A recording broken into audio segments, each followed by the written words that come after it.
So hopefully you caught my last video where I explained to you how the thermite reaction works, and you watched me dispose of some gingerbread houses. Don't tell my kids I did that. So in the last video, I promised to tell you the tale of when I burned myself with thermite. Thermite can be an extremely difficult reaction to start. One of the easiest and most successful ways to start a thermite reaction is to use another thermite reaction. Sort of like the saying, only a ninja can kill a ninja. So you can buy thermite sparklers. I don't know if you can buy them, but I can buy them. A thermite ignition stick is essentially just a sparkler, a glorified sparkler with thermite on it. You can light it off a Bunsen burner and then carry that over to your thermite reaction. Now, I've used these successfully and safely many, many times. The thing that went wrong that day is that I decided to use a thermite ignition stick that was cracked. I lit it on fire.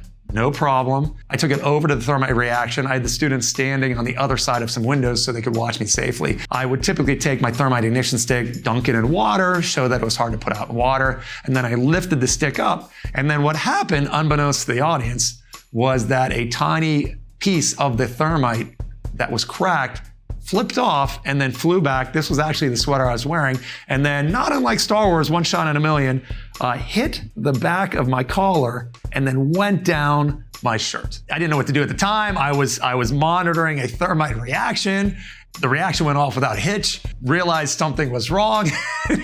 And when I went to see what happened after the excitement and thrill of the reaction, I was able to see that the piece of thermite had bounced down the back of my shirt. I think that tiny little piece of thermite that made it down to the bottom and got caught in my shirt managed to scorch a hole in my shirt, didn't light my shirt on fire, didn't even scorch my sweater down there, but did give me a pretty decent burn on the small of my back.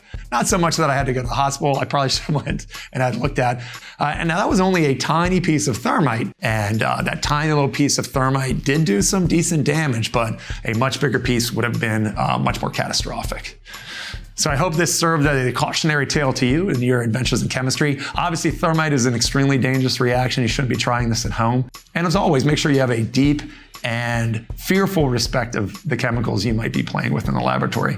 If you don't understand the chemicals you're working with, you'll be lucky to get off as easy as I did with that burn. Hey, if you found this video helpful, please consider liking and subscribing to the channel.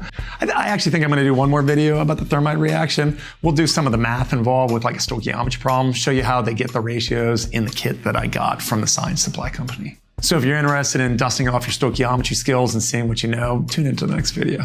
Thank you for watching and have a great day.